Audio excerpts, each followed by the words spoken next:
मनुष्य में पाचन, ये हमारा हिस्सा मुख है, ये सब जानते हैं। मुंह में एक होता है टार्लिन, याद रखना, टार्लिन नामक हार्मोन्स होता है जो स्टार्च को शर्करा में बदलता है, वो भी मुख्यतः माल्टोज रूप में, ठीक है। और ये जो होती है ये मुख गुहा होती है इतनी, ठीक। इसका मुख ये नाक से जुड़े थे, ये अभी हम अगले वाले टॉपिक में समझाएंगे इसी वीडियो में। ये मुख गुहा से यहाँ से आगे भोजन चलता है, ठीक। और इस ग्रास नली से होते हुए आगे जाता है और ये अमाशय में आ जाता है। अमाशय में तकरीबन भोजन रहता है 3 घंटे तक, याद रखेंगे। और यहाँ पे होता है HCl। HCl एक अम्लीय वातावरण है। आपको क्वेश्चन में आ सकता है अमाशय का pH कितना है, अमाशय रस का pH कितना है, तो 2 से 3, 2 से 3 अम्लीय होता है ये। और यहाँ पर एक पेप्सिन नामक हार्मोन्स होता है जो अम्लीय वातावरण में रह सकता है। एकमात्र हार्मोन है जो अम्लीय वातावरण में रहेगा। कौन सा? पेप्सिन। ये डायोफार्म है, ये वाला, ठीक। ये फेफड़ों के नीचे है, ये अभी हम श्वसन तंत्र में समझेंगे। अभी आपके लिए सिर्फ नाम देख लें, आगे भी और चर्चा करेंगे। अभी चल रहे हैं हम पाचन तंत्र पे, ठीक। ये अमाशय है, अमाशय में भोजन आएगा। अमाशय में जो पित्त रस है, ये पित्त थैली, यहाँ से रस जाता है पित्राशय रस। और एक अग्नाशय होता है, अग्नाशय ये वाला हिस्सा, ये यहाँ से पाचक रस जाते हैं, याद रखेंगे। अमाशय से आएंगे पाचक रस और पित्राशय से आएंगे पित्त रस। किसमें? अमाशय में, राइट। तो जो हमारा अमाशय है, इसमें जो भोजन आता है वो आधा पच जाता है, आधा पानी बन जाता है यहीं पे। फिर इसके बाद ये जाता है छोटी आंत में, यहाँ पे ये इतनी सारी आंत है, ये छोटी आंत। छोटी आंत की लंबाई तकरीबन 6 मीटर होती है। और टोटल जो हमारा पाचन तंत्र है वो 8 से लेकर 9 मीटर लंबा होता है, ठीक। अगर टोटल पूछेगा तो 8 से 9 के बीच टिक लगाएंगे, और नहीं तो छोटी आंत 6 मीटर लंबी होती है। ये नसिका है, इतना वाला भाग, ठीक है। इसमें क्या होता है नसिका में, ये जो वायु आती है उसमें नमी देती है, गर्मी देती है, और उसके जो अगर कण हैं जो, या यूं कहीं साफ करती है। ये ग्रसनी है, ठीक। जो नसिका मार्ग तो हमारी नलिका से, श्वास नली से जोड़ती है, ठीक है। ये श्वास नली इससे जोड़ती है। ये इतना हिस्सा लेरिक्स है, ये आवाज़ देने का काम करता है हमारी, ठीक, लेरिक्स। इसके बाद ये फेफड़े हैं। तो हमारी श्वास नली जो है फेफड़ों को ऐसे 2 भागों में ऐसे कर देती है। ये जो 2 भाग हैं ये वाले, ये कहलाती है ब्रोकाई, ठीक। क्या कहलाते हैं? ब्रोकाई।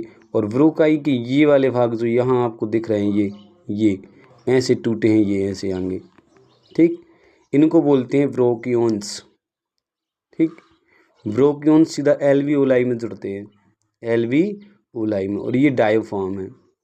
अभी समझेंगे क्वेश्चन जब आएंगे ये हैं क्या, ठीक। चलो अब क्वेश्चन की तरफ। नंबर 1, पाचन की क्रिया किस अवस्था में भोजन का यांत्रिक और रासायनिक दोनों प्रकार का परिवर्तन होता है? तो यह रासायनिक और यांत्रिक दोनों परिवर्तन हमारे पेट से शुरू होते हैं।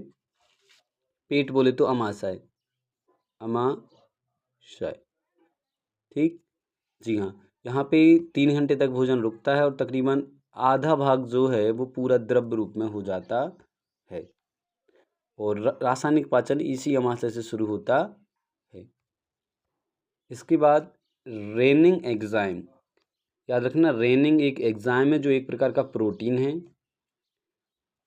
ठीक। प्रोटीन में पाया जाता है। ये किसका पाचन करता है और यह मुख्यतः कहाँ पाया जाता है? तो यह पाया जाता है दूध में। रेनिंग जो प्रोटीन है वो किसमें पाया जाता है? दूध में। जब दूध में पाया जाएगा तो शिशुओं के पेट में ये करेगा, छोटे बच्चों के लिए, ठीक। हाँ, छोटे बच्चों से ज़्यादातर मतलब है इस रेनिंग का। पित्तरस का पीएच होता है, पित्तरस का पीएच होता है। आपको आ सकता है पित्तरस कैसा है, अम्लीय की क्षारीय? तो याद रखना पित्तरस जो है क्षारीय होता है लगभग। अब क्षारीय जो 7 होगा वो उदासीन होता है, 7 से अधिक क्षारीय होते हैं और 7 से कम अम्लीय होते हैं। चलो अगला टॉपिक है, निम्न में से कौन सा एग्जाम पेट में सक्रिय नहीं होता। पेट पेट बोले तो अमाशय, अमाशय में कौन सा नहीं होगा, टॉयलिन नहीं आता, ठीक, क्योंकि ये मुख में होता है। क्लियर हुए, बाकी तीनों के तीनों अमाशय में हैं। इनके कुछ कार्य समझ लेते हैं। पेप्सिन जो होता है प्रोटीन को पेप्टाइन में तोड़ता है। पेप्टाइन जो है प्रोटीन की सबसे पहली वाली संरचना होती है, शुरुआत की। जी, रेनिंग ये दूध से रिलेटेड है, यह भी अमाशय में आएगा। लाइपेज, लाइपेज वसा के पाचन में सहायक होता है।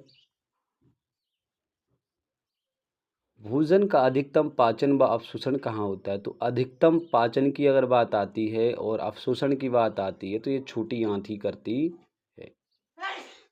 ठीक है जी। बड़ी आंत का काम होता है जल और लवण, जो एक्स्ट्रा चीज़ें बच गई हैं उसका अवशोषण करना। पेट अमाशय है, इसके बारे में अभी बहुत चर्चा कर चुके हैं। अब बात कर लेते हैं यहाँ पे जो ऑप्शन है एक यकृत की।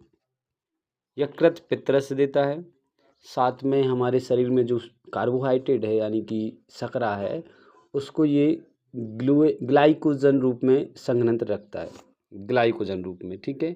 और तकरीबन 100 से लेके 120 ग्राम ग्लाइकोजन ये स्टोर रहती है यहाँ यकृत में। इसके अतिरिक्त यकृत में स्टार्च भी रखता है, स्टार्च, ठीक, स्टोर रहती है इसमें। और यकृत जो है पाचक रस भी देता है। ठीक है, चलो आगे बढ़ते हैं। फिर है सक्सेस इंटायर्ड किसे कहा जाता है, तो इसको कहते हैं आंत रस को। किसे कहेंगे, आंत रस को। अब थोड़ा यहाँ कुछ और देख लेते हैं। जो जठर रस होता है जो पित्त से रिलेटेड है, जठर रस, सॉरी, ये अग्नाशय से रिलेटेड है जठर रस, तो उसका पीएच होता है 2 से 3 तक होता है, जो अम्लीय होता है जठर रस। ये कहाँ से आता है, अग्नाशय से कि अमाशय से, अमाशय का होता ना अम्लीय, अभी क्या बताया था, अमाशय, राइट। तो ये अमाशय से रिलेटेड है, कौन सा, जठर रस। इसके बाद हम बात कर लें पित्तरस की, तो इसका पीएच होता है लगभग क्षारीय, अभी बताया था, तो 7.5 से 8.5 के आसपास होता है। अग्नाशय से जो रस आते हैं पाचक रस, उसका पीएच भी क्षारीय है, जो तकरीबन 7.5 से लेकर 8.5 के आसपास होता है। जी हाँ, एग्ज़ाम में कई बार थोड़ा बहुत अंतर दिख जाता है पीएच मान में। अगला है मानव पाचन में कौन सा एंजाइम न्यूक्लियस अम्लों को तोड़ता है। न्यूक्लियस अम्ल यानी कि प्रोटीन, न्यूक्लियस अम्ल डीएनए आरएनए तो नहीं है, डीएनए आरएनए, तो इसको तोड़ने का काम करता है न्यूक्लियोल्स या न्यूक्लियेज, ठीक, न्यूक्लियेज। अगला क्वेश्चन है भोजन का अस्थायी संग्रह किस अंग में होता है। भोजन का अस्थायी संग्रह मतलब अस्थायी रूप से उसको रखना, तो यह होता है अमाशय में। 3 घंटे तक यहाँ अस्थायी रूप में रखा रहता है, जिसको सिर्फ रखा है उसका पाचन आचन नहीं हो रहा है, बस थोड़ा बहुत होता है नाम मात्र का, ठीक। और यहाँ का जो सॉरी, और यहाँ का पीएच होता है 2 से 3, अम्लीय वातावरण रहेगा। यहाँ पर पेप्सिन नामक एग्जाम रहेगा जो अब अम्लीय वातावरण में रह सकता है। भोजन को क्राइम किस अंग में बदला जाता है, तो ये पेट में। क्राइम, क्राइम क्या होता है, वो अर्धपाचक रस जैसा है।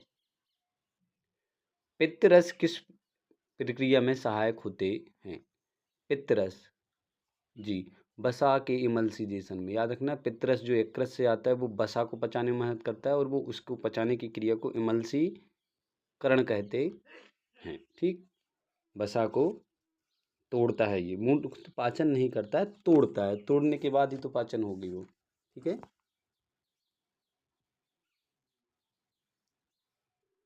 मानव श्वसन की दर, जो मानव श्वसन है वो कितना होता है, वो 1 मिनट में होता है 16 से 72 बार प्रति मिनट, और जो हम सांस लेते हैं वो 72 बार लेते हैं। श्वसन सांस नहीं, हृदय की गति 72 बार होती है, धड़कना हृदय का, ठीक है। और श्वसन जो है 16 से 18, 12 से कम होना ही नहीं चाहिए, ठीक, और 20 से ज़्यादा होना ही नहीं चाहिए। तो 12, 20, 20 का ऑप्शन कई बार आता है। एल्वियोलाई, एल्वियोलाई इसे हिंदी में बोलते हैं वायु कोश, वायु कोश, ठीक। का मुख्य कार्य होता है गैसों का आदान प्रदान करना। यहाँ पे कार्बन डाइऑक्साइड जैसे ही रक्त में मिलती है एल्वियोलाई में, सॉरी, एल्वियोलाई में जैसे ही ऑक्सीजन गैस मिलती है तो तुरंत वहीं से CO2 गैस बाहर आने लगती है, ठीक। एल्वियोलाई में ऑक्सीजन मिलेगी तो कार्बन डाइऑक्साइड तुरंत बाहर आएगी। रक्त में ऑक्सीजन का परिसंचरण मुख्य रूप से किसके द्वारा होता है? रक्त में ऑक्सीजन का परिवहन मुख्यतः किसके द्वारा होता है? तो मुख्यतः हीमोग्लोबिन के होता है। हीमोग्लोबिन एक प्रोटीन है, याद रखना, हीमोग्लोबिन प्रोटीन का नाम है, ठीक। तो यह ऑक्सीजन का परिवहन करता है और ये हीमोग्लोबिन किस में होता है? लाल रक्त कणिकाओं में, ठीक है। कार्बन डाइऑक्साइड का अधिकांश परिवहन किस रूप में होता है? तो जो कार्बन डाइऑक्साइड है उसका जो परिवहन है CO2 का वो होता है बाइकार्बोनेट आयन के रूप में। याद रखेंगे आप, कार्बन डाइऑक्साइड का अधिकांश जो परिवहन होता है यानी कि संचालन होता है शरीर में, वो बाइकार्बोनेट के रूप में होता है। कोशिका श्वसन मुख्यतः कहाँ होता है? कोशिकीय जो श्वसन होगा वो माइटोकांड्रिया में होता है। माइटोकांड्रिया को ऊर्जा का पावर हाउस भी कहते हैं। एनारोबिक श्वसन में कितने ATP ऊर्जा बनती है? तो बनेगी 2 ATP ऊर्जा। वायवीय श्वसन के अंतिम उपज हैं। वायवीय जो श्वसन होता है उसका अंतिम उपज होगा कार्बन डाइऑक्साइड, जल और ATP ऊर्जा। वायवीय श्वसन जी, ये बाहर वाला श्वसन होता है वायवीय श्वसन, जो मानव के फेफड़े और वातावरण द्वारा होता है, बाहरी वातावरण द्वारा। श्वसन की गति को नियंत्रित करने वाला मस्तिष्क का कौन सा भाग है? तो श्वसन की गति को नियंत्रित करता है हमारा मेंडुला भाग, मेंडुला ऑब्लोंगेटा, ठीक है। और मेरुरज्जु भी इसी से जुड़ी रहती है।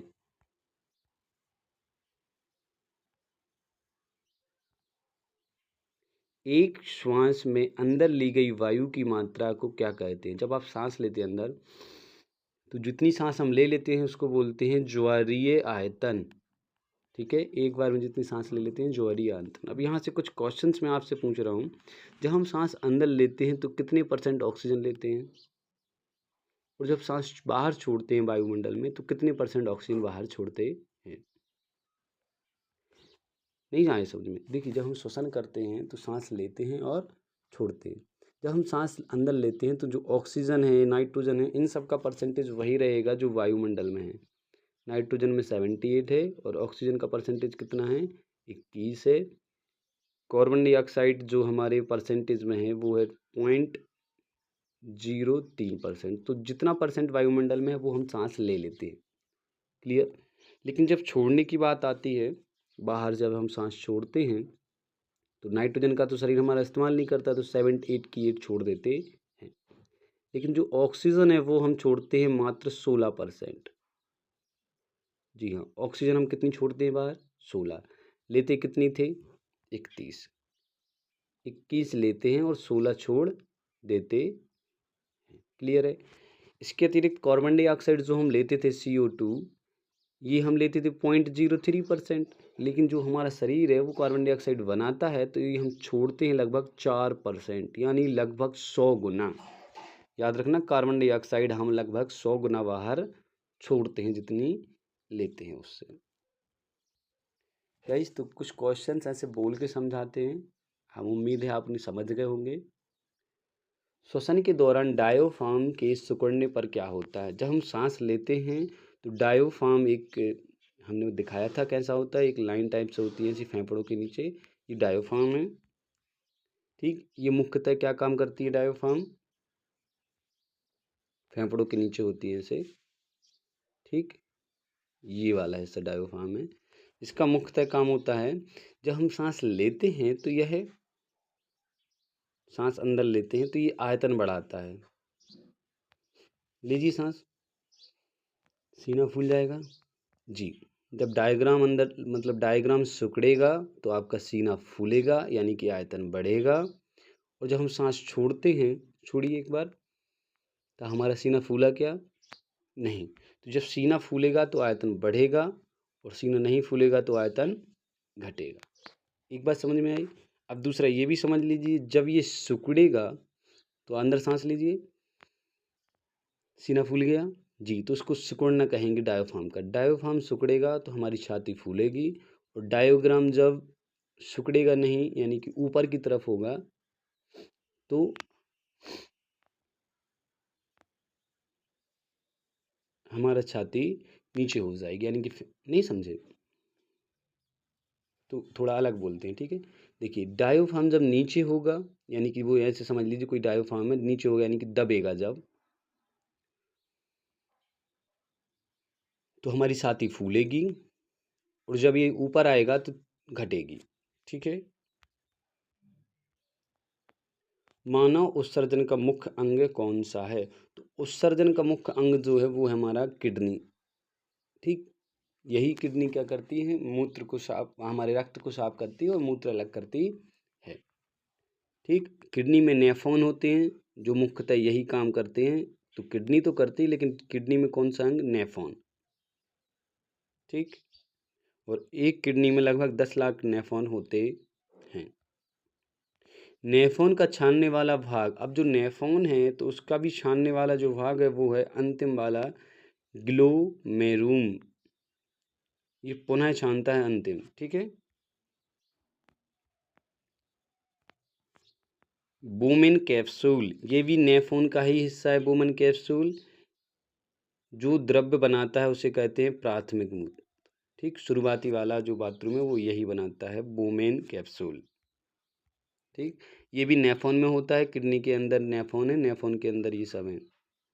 फिर बोला गया है मूत्र की संरचना में सबसे अधिक कौन सा घटक है?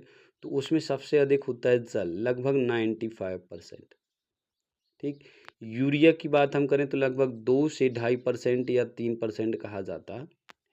अब 2 से 2.5 याद रखेंगे, अगर ऑप्शन 2 से 3 है तो हम टिक लगा देंगे। इसके अतिरिक्त बाकी चीज़ें जो बची हैं वो लगभग 2.5 से 3% वो भी बची हैं, तो वो लगभग 2.5 या 3 के बीच में अदर बातें होती हैं, जैसे लवण हैं और एक्स्ट्रा चीज़ें हैं। ठीक है।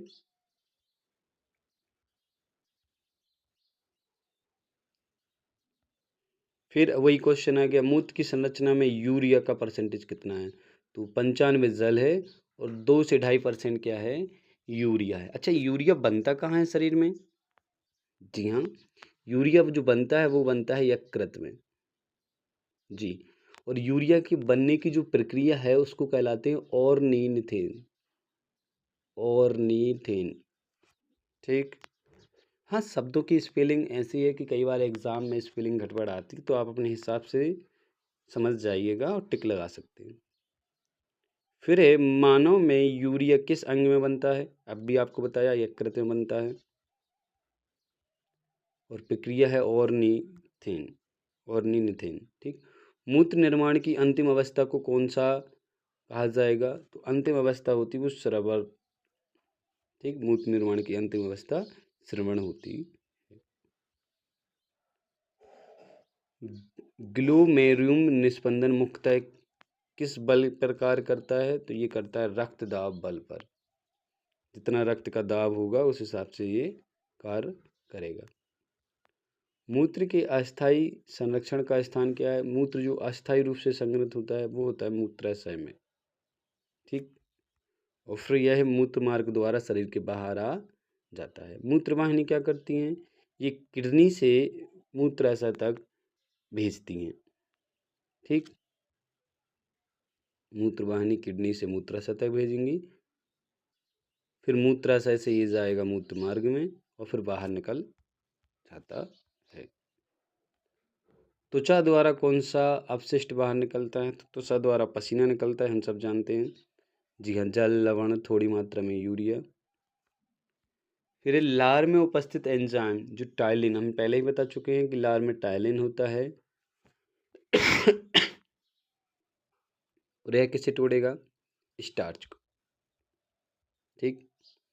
अच्छा, एक और बात है, यहाँ जो सेल्यूलोज आया है, याद रखना सेल्यूलोज जो है हमें पौधों से मिलता है। पौधों की जो अधिकांश संरचना है वो सेल्यूलोज से बनी होती है। और एकमात्र ऐसा कार्बोहाइड्रेट है ये सेल्यूलोज जो शरीर में पचता नहीं है। क्यों क्यों नहीं पचता है? क्योंकि इसको बीटा बंध होते हैं, 1 और 4 ग्लाइकोसाइड्स। हाँ, बीटा याद रखना है इसका, ठीक है, इसलिए नहीं पचता। और स्टार्च में जो है वो होते हैं अल्फ़ा 1 4 और अल्फ़ा 1 4 के साथ 1 6 भी, ये दोनों मिलते हैं सर्जन। और इससे रिलेटेड है कार्बोहाइड्रेट, वसा, उसमें समझाएंगे ये चीज़ें डिटेल, मुख्यतः कार्बोहाइड्रेट वाली टॉपिक। पित्तरस कहाँ से स्रावित होता है? पित्तरस जो निकलता है यकृत से निकलता है, ठीक है। अग्नाशय से क्या निकलते हैं? पाचक रस।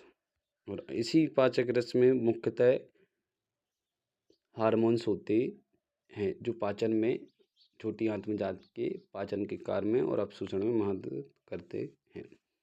श्वसन की दर को नियंत्रित करने वाला मस्तिष्क का कौन सा भाग है? श्वसन की दर को ये भी पहले ही बता चुके हैं, मेडुला भाग होता है।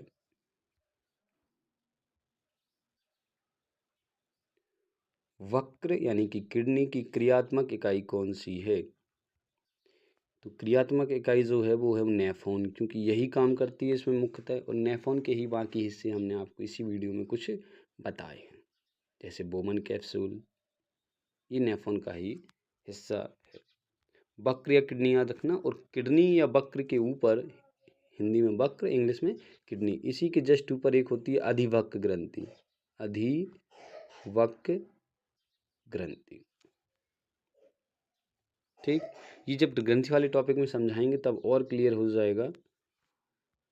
पेट में एचसीएल का मुख्य कार्य क्या है? जो पेट में हमारे एचसीएल होता है यानी कि आमाशय में, इसका मुख्य कार्य होता है, यह भोजन को अवशोषण करता है? नहीं, ये क्या करता है? पेप्सिनोज को पेप्सिन में बदलता है। एक पेप्सिनोज होता है जो ये पेप्सिन में बदलता है। जी, पेप्सिनोज एंजाइम है और पेप्सिन प्रोटीन है।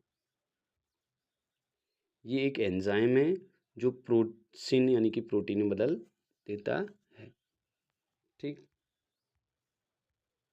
जिसमें भी ये नोज लगा रहे, जा लास्ट में आता है, वो एंजाइम होंगे। और जिसमें ज़्यादातर ना रहता है वो प्रोटीन होंगे, ठीक। ज़्यादातर बोला है मैंने, सब नहीं।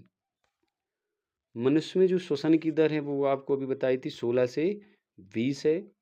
बट अगर 12 16 ऑप्शन आता है, 12 18 आता है, तो लगभग जैसे 12 से 16 भी ठीक है, 12 से 20 भी ठीक है, ठीक। कई बार ये 16 से 18 भी बोल देते हैं, ठीक। तो ये अपने अनुभव से आप लगाएंगे जो ऑप्शन आएंगे। जी हाँ, अलग अलग बुकों में अलग अलग दिया है, तो एग्ज़ाम में कैसा कन्फ्यूज़न होगा वो एग्ज़ाम में ही पता चलेगा जब आप देंगे। कुपोषण से उत्पन्न रोग क्वाशियोकर, यह प्रोटीन से कमी की वजह से होता है, एकमात्र है जो प्रोटीन की वजह से कमी से होता है, ठीक है। और वसा की कमी से नहीं, वसा की अधिकता से ज़्यादातर रोग होते हैं, जैसे हार्ट, हृदय रोग। हेनेल का लूप, हेनेल का लूप, ये वैज्ञानिक थे, मुख्यतः किस प्रक्रिया में सहायक है? जल का अवशोषण में। ये हेनेल का एक का कार्य करता है। रक्त में ऑक्सीजन का परिवहन किसके द्वारा होता है? रक्त में जो हीमोग्लोबिन की वजह से होता है। हीमोग्लोबिन बनाता कौन है? लाल रक्त कणिकाओं के अंदर होता है हीमोग्लोबिन, ठीक है। ऑक्सीजन को ले जाने का काम करता है। छोटी आंत में किसका पाचन पूर्ण होता है? छोटी आंच में जो है ना सब कुछ पचता है, कार्बोहाइड्रेट भी यहीं, प्रोटीन भी यहीं, वसा भी यहीं, जितने भी हैं सब छोटी आंत के भाग में ही पचते हैं। और आते हैं ये कहाँ से? जैसे अग्नाशय से आएंगे पाचक रक्त, यकृत से आएगा पित्तरस, ठीक है। और ये छोटी आंत के सबसे पहले भाग ड्यूडोरियम में ही आएंगे। ठीक है जी, 3 भाग होते हैं, ड्यूडोरियम, जैजुलम और इलियम। इलियम अंतिम भाग है जो सबसे बड़ा होता है छोटी आंत का, और छोटा होता है पहला वाला ड्यूडोरियम। जो मूत्र का पीएच वो लगभग 5 से 6 रहेगा, अर्थात अम्लीय टाइप सा रहता है। ठीक, हल्का अम्लीय कह सकते हैं थोड़ा सा। एपिंग्लॉटिस का कार्य क्या है? यह भोजन को वायु नली में जाने से रोकता है। भोजन जो हमारा है वायु नली में ना जाए उसको लिए रोकने का काम होता है एपिलॉटिस। ऑक्सीजन युक्त रक्त में हीमोग्लोबिन का रंग कैसा होगा? हीमोग्लोबिन हम सब बता चुके हैं, गहरा लाल होगा। गुर्दे की पथरी जो किडनी की पथरी होती है मुख्यतः किसके कारण बनती है? वो बनती है कैल्शियम ऑक्सालेट के कारण। गुर्दे की पथरी कैल्शियम ऑक्सालेट के कारण बनती है। श्वसन तंत्र में सबसे छोटी संरचना कौन सी है जहाँ गैसों का आदान प्रदान होता है? तो छोटी संरचना है वो है एल्वियोलाई, यानी कि वायुकोश। एल्वियोलाई अर्थात वायुकोश।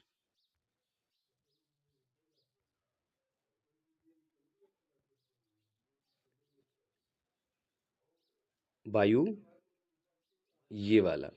अब ये वोंकिन्स जो है ये जोड़ते हैं एल्वियोलाई से। ठीक, और वोकिन्स क्या हैं? ये ब्रोंक के छोटे छोटे टुकड़े होते हैं जो ब्रोंकियंस रूप में टूटते हैं। अभी फेफड़ों में हमने दिखाए थे और समझाए थे, अगर आपने वहाँ ध्यान से नहीं समझा है तो एक बार फिर से देख लें तो और क्लियर हो जाएगा। अग्नाशय रस, अग्नाशय रस किसका सहायक है? अग्नाशय रस मुख्यतः सभी पोषक तत्वों का पाचन करता है। ये डी वाला। जी हाँ, इसमें 3-4 प्रकार के एंजाइम होते हैं जो सभी का पाचन करने में मदद करते हैं। मुख्यतः छोटी आंत से ही पाचन का काम मुख्य होता है, मुख्य रूप से। बाकी आमाशय में थोड़ा बहुत होता है। मूत्र में उपस्थित एल्बुमिन, एल्बुमिन किसका सूचक है? एल्बुमिन सूचक है किडनी रोग का। और ये एल्बुमिन जो है ना एक प्रोटीन है जो मिलता कहाँ से है? अंडे से। जी हाँ, कुछ चीज़ें मैं दूसरे टॉपिक से रिलेटेड यहाँ बोल दे रहा हूँ लेकिन वो आती हैं और हो सकता है टॉपिक वाइज आपको याद रह जाएं। मांसपेशियों में आकस्मिक थकान किसके संचय से होती है? जब मांसपेशियों में थकान होने लगे तो वह लैक्टिस अम्ल के संचय की वजह से होती है। जी हाँ, लैक्टिस अम्ल। ठीक, अब लैक्टिस अम्ल की वजह से, और लैक्टिस एक प्रोटीन भी होता है, एक एंजाइम भी होता है लैक्टेज करके। लैक्टोज मिलता है मुख्यतः दूध से, या दूध की शर्करा को भी कहते हैं। मनुष्य में डायोफार्म किसके सहायक है? डायोफार्म, अभी डायोफार्म के बारे में बताया था, ये श्वसन से रिलेटेड है। जब डायोफार्म ऐसे सिकुड़ेगा तो मतलब सांस अंदर जाएगी, सांस अंदर जाएगी, डायोफार्म सिकुड़ेगा तो हमारा सीना फूलेगा। एक बार फिर से सांस लीजिए, तो डायोफार्म सिकुड़ जाएगा, ये छोटा सा बचेगा। ऐसे समझने के लिए मैंने गोला बना के बताया पर इसकी संरचना तो ऐसी है। ठीक, लाइन के जैसी ऐसी संरचना है इसकी, लंबी सी ऐसी। ठीक है, तिरछी थोड़ी। पर जब ये सिकुड़ता है तो सांस अंदर जाती है और ये फैलता है तो सांस बाहर आती है। जब डायोग्राम सिकुड़ेगा तो हमारी छाती फूलेगी, जब डायोग्राम ऊपर आएगा अर्थात फूलेगा नहीं तो हमारी छाती फूलेगी नहीं। मूत्र के निर्माण का प्रथम चरण कौन सा है? तो वो है अल्ट्रा फिल्ट्रेशन। Ultra filtration. फेफड़ों में वायु को अंदर लेने की प्रक्रिया को क्या कहते हैं? जब फेफड़े में वायु अंदर ली जाती है तो श्वसन प्रेरण कहलाती है। जब हम बाहर निकालेंगे तो श्वसन निष्कासन कहलाएगी। जब हम अंदर लेते हैं तो ऑक्सीजन लेते हैं, छोड़ते हैं तो CO2 छोड़ते हैं। ऑक्सीजन जैसे ही एल्वियोलाई में मिलती है कार्बन डाइऑक्साइड बाहर निकल आती है। डायबिटीज़ मेलिटस रोग किस दोष के कारण होता है? तो यह अग्नाशय के कारण होता है डायबिटीज़ मेलिटस। क्यों? क्योंकि अग्नाशय जो है वो इंसुलिन छोड़ता है, इंसुलिन। जी हाँ, इंसुलिन और ग्लाइकोजन, ग्लाइकोजन ये हार्मोन्स हैं जन, ठीक। ग्लाइकोजन और इंसुलिन ये हार्मोन्स हैं जो कौन छोड़ता है? अग्नाशय छोड़ता है। इंसुलिन का मुख्य कार्य होता है हमारे जो रक्त है उसमें शक्कर की मात्रा यानी कि ग्लूकोज की मात्रा को नियंत्रित करना, ठीक, अर्थात ये कम करने में मदद करता है। अगर हमारे शरीर में ग्लूकोज कम है, बढ़ाने की आवश्यकता है, तो उसको बढ़ाता है ग्लाइकोजन। तो डायबिटीज जो होता है वो इंसुलिन की वजह से होता है, और इंसुलिन होता है किसमें? अग्नाशय। क्लियर हुआ? आंत की भीतरी परत पर पाए जाने वाले सूक्ष्म अंगुली जैसे उभार कहलाते हैं। आंत की जो भीतरी परत में पाए जाते हैं, आंत मतलब मुख्यतः छोटी आंत में ये बिली होती है, ठीक है, अवशोषण करने में यही मदद करती है। बिली छोटी आंत का हिस्सा है, अंग है अंदर, ठीक है। श्वसन के दौरान सबसे पहले कौन सी संरचना प्रभावित होती है? श्वसन के द्वारा सबसे पहले शुरुआत होती है नाक से, और पाचन तंत्र की मुख से, ठीक है। क्लियर हुआ? अधिक मात्रा में प्रोटीन के टूटने पर कौन सा उत्सर्जन पदार्थ अधिक बनता है? जब प्रोटीन अधिक टूटेगा तो यूरिया अधिक बनेगा, और जब प्रोटीन कम टूटेगा तो यूरिया कम बनेगा, ठीक है। क्लियर हुआ? जी हाँ। और यूरिया बनता कहाँ है भैया? यकृत में, बताया था। कार्बोहाइड कार्बोनिक एनहाइड्रेज एंजाइम का कार्य है। जब कार्बनिक नाम है तो कार्बोहाइड्रेट से रिलेटेड हो जाएगा। कार्बन डाइऑक्साइड को वाई कार्बोनेट में बदलना, क्योंकि हमारे शरीर में जो कार्बन डाइऑक्साइड है वो वाई कार्बोनेट रूप में ही संचालित होती है, ठीक। तो इसको बदलता है कार्बोनिक एनहाइड्रेज एंजाइम। पेट में वसा का पाचन शुरू करने वाला एंजाइम, तो पेट में जो वसा का पाचन करता है तो लाइपेज करता है, ठीक। लाइपेज, अब इसके साथ और भी नाम दिया है तो गैस्ट्रिक लाइपेज कर देते हैं। वसा का पाचन, और इसके लिए जो रस देता है वो देता है यकृत, पित्त रस की मदद से पचता है ये, ठीक। रस की वजह से पचता है, लेकिन पचाने में मदद करता है कौन सा है? वो एंजाइम है और उसका नाम है लाइपेज, ठीक। वक्र का कौन सा भाग निस्पंदन करता है? वक्र बोले तो किडनी, निस्पंदन मतलब उसको छानने से रिलेटेड काम, तो यह बोमेन कैप्सूल करता है।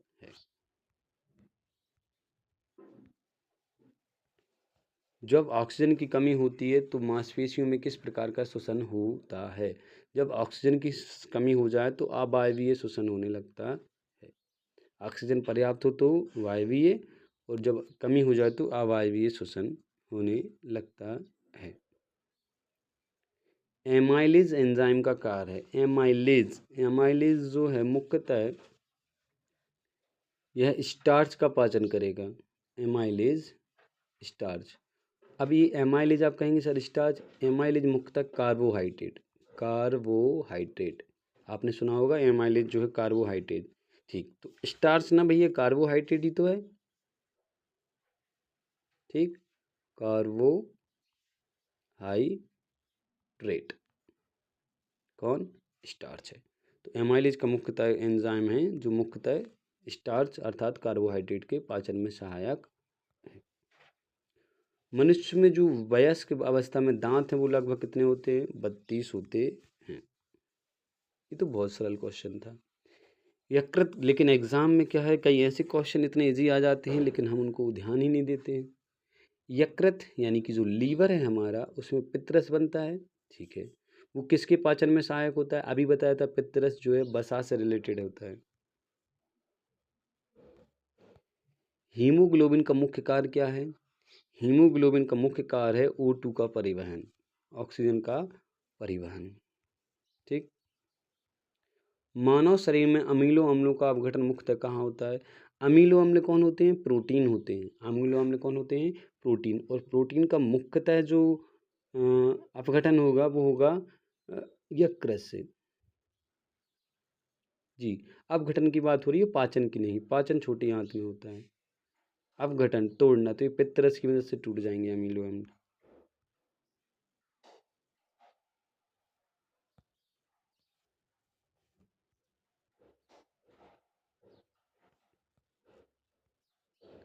मानव रक्त का सामान्य पीएच कितना होता है? मानव रक्त का ये बहुत इंपॉर्टेंट टॉपिक है, जरा यहाँ ध्यान से सुनिएगा। मानव रक्त जो है 7.5 7.35 से 7.45 तक इसका पीएच होता है। अगर 7.35 से कम है तो यह एक्सीडोसिस नामक बीमारी या कारण कहलाता है। एक्सीडोसिस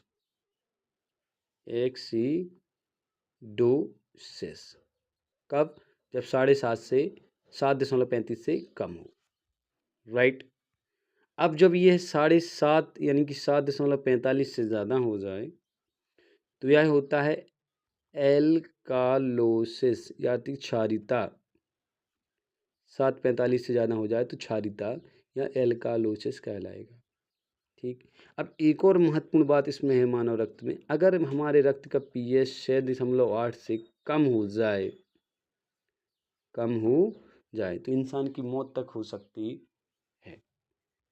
जी हाँ। मानव रक्त का पीएच अगर 6.5 से कम 6.8 से कम हो जाए तो मौत भी हो सकती है। मानव शरीर में जो पीएच है उसका संतुलन बनाने का काम जो करता है वो है बाइकार्बोनेट बफर। मानव रक्त का जो पीएच है उसको नियंत्रण का काम करता है बाइकार्बोनेट बफर। और ये बफर सिस्टम भी कई बार ऑप्शन में आता है। ठीक है। बाइकार्बोनेट बफर या बफर सिस्टम, यह हमारे पीएच को नियंत्रण करता है। Buffer system. ठीक। खाने से पीएच बनेगा, याद रखना, बफर सिस्टम। वक्र किडनी की कार्य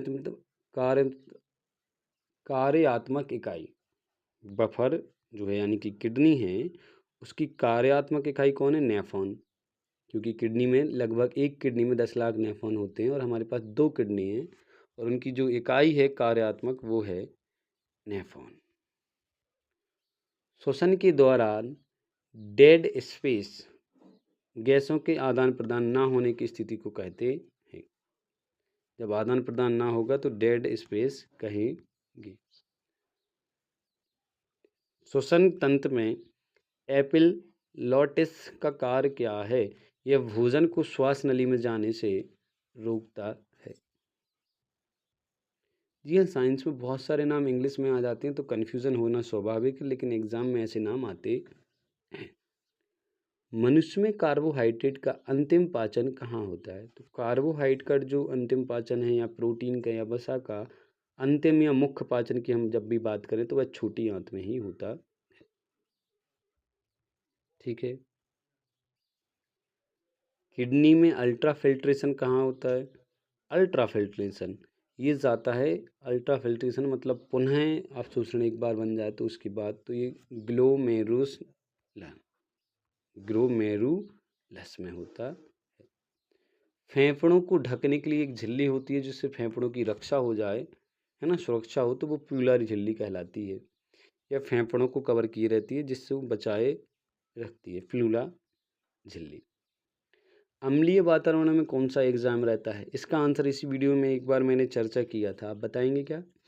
अम्लीय वातावरण यानी कि जो HCl में रहता है वो है अग्नाशय की अमाशय। क्या है भैया? अमाशय में होता है और अमाशय में होता है पेप्सिन। ठीक।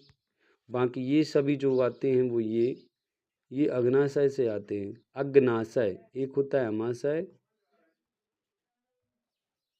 जो पेट कहलाता है और एक होता है अग्नाशय।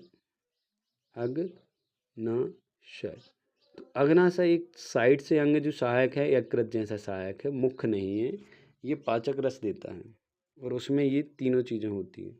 ये वाली पेप्सिन नहीं होता, पेप्सिन होता है अमाशय में।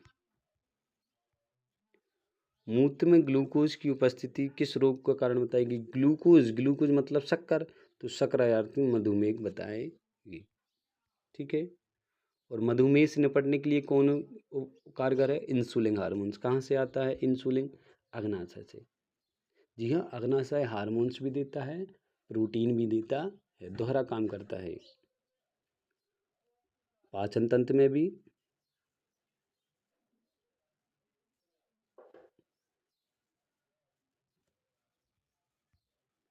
शरीर में सबसे अधिक पाचक एंजाइम कौन सा अंग देता है? पाचन एंजाइम भैया अग्नाशय देगा सबसे ज़्यादा, ठीक। और देगा किसको? छोटी आंत को।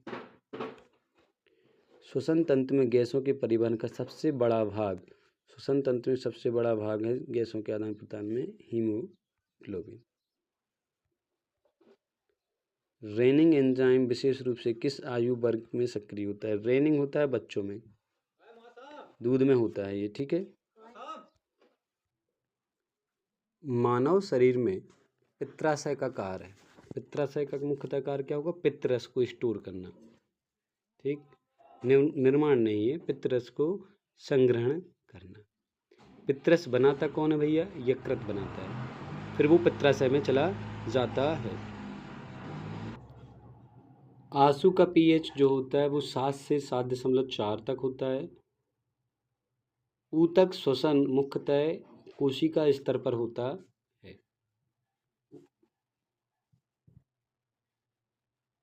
ऊतक श्वसन मुख्यतः कोशिका स्तर तक होता है।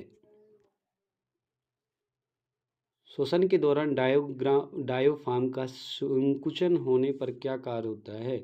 इसका मुख्यतः कार्य होता है आयतन बढ़ जाता है, वक्ष गुहा का आयतन बढ़ जाता है।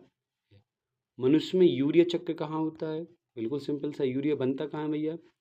यकृत में, ठीक है। किस विधि से? ऑर्निथेशन। अग्नाशय रस में कौन सा एंजाइम उपस्थित नहीं होता? तो अग्नाशय में कौन सा नहीं होगा? एमाइलेज, ये तो होता है। पेप्सिन होता है कि नहीं? ये नहीं होता। ये कहाँ होता है? अमाशय में, ठीक। यूरिया का निर्माण किसके अपघटन से होता है? जो यूरिया बनता है वो प्रोटीन के अपघटन से बनता है। यूरिया किसके अपघटन से बनेगा? प्रोटीन के अपघटन से बनेगा। श्वसन का नियंत्रण मुख्यतः कहाँ से होता है? यह होता है मेडुला ऑब्लोंगेटा, बी वाला ऑप्शन। पाचन तंत्र में अधिकतम अवशोषण किस अंग में होता है? पाचन में अधिकतम अवशोषण की बात करें तो छोटी आंत। किडनी में जल का पुनः अवशोषण किस भाग में सबसे अधिक होता है? पुनः अवशोषण, ठीक है। ये पीसीटी, प्रॉक्सिमल कन्वोल्यूटेड ट्यूब्यूल।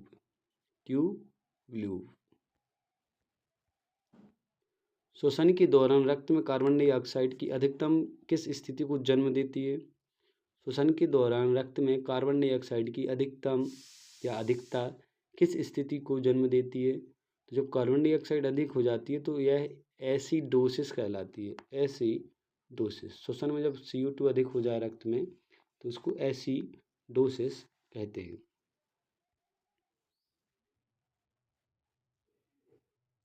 मनुष्य में पाचन तंत्र का सबसे लंबा अंग अगर हम बात करें तो वह छोटी आंत है, लगभग कितना? 6 मीटर।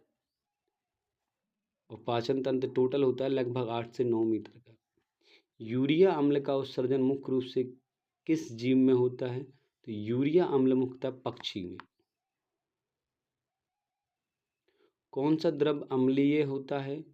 तो द्रव अम्लीय जो है वो है पसीना, 4.5 से 7 होता है तो अम्लीय होता है। बाकी आंसू, रक्त, लसिका ये क्षारीय होते हैं, हल्के हल्के, ठीक है। पसीना जो है हल्का अम्लीय होता है। वाटर कैपेसिटी, वाइटल कैपेसिटी क्या है? वाइटल कैपेसिटी है अधिकतम श्वसन के बाद बाहर निकली गई वायु, यह वाइटल कैपेसिटी। श्वसन में वायु अधिक निकली, वाइटल कैपेसिटी। छोटी आंत की भीतरी सतह पर उंगली नुमा संरचना, उंगली जैसी जो संरचना वो बिली कहलाती है। छोटी आंत में होती है बिली। मूत्र निर्माण की प्रक्रिया में अंतिम चरण क्या है? उत्सर्जन। मनुष्य के फेफड़े में श्वसन आयतन होता है लगभग 500 ml। अग्नाशय रस में उपस्थित लाइपेज का काम है वसा से रिलेटेड, वसा का तोड़ना, ठीक है। श्वसन की प्रक्रिया में इंस्पिरेशन क्या है, वायु को फेफड़ों में भरना। मनुष्य में अमीनो अम्ल का अपघटन किस प्रक्रिया से होता है, वो होता है डीएमल्सिजेशन, अम्ल का अपघटन, ठीक है। रक्त में ऑक्सीजन का परिवहन मुख्य रूप से किस रूप में होता है, वो होता है ऑक्सी हीमोग्लोबिन, ऑक्सीजन की उपस्थिति में होता है, इसलिए ऑक्सी हीमोग्लोबिन भी कहते हैं, ठीक है। बाइकार्बोनेट रूप में किस में होता है भैया, कार्बन डाइऑक्साइड में होता है इसमें। पित्र का जो पीएच है वो क्षारीय होता है। यूरिया का उत्सर्जन मुख्य रूप से किस अंग द्वारा होता है, किडनी यानी कि यकृत से रोकना, क्योंकि ये हम अपनी मर्जी से रोकते, बाकी लेते और छोड़ते वो अलग है, ठीक। इस वीडियो में हम आपके लिए इतना लाए हैं और कोशिश करेंगे अगला टॉपिक बहुत जल्द ले आएँ। अगर चैनल पर नए तो सब्सक्राइब करें, और अगर वीडियो में कुछ और सजेशन देना है और कैसे अच्छा कर सकते हैं और किस टॉपिक से रिलेटेड आपको क्वेश्चन चाहिए हैं, आपको क्या कठिनाई हो रही है, उससे रिलेटेड चर्चा आप कर सकते हैं, कमेंट करें और वीडियो को शेयर ज़रूर करें।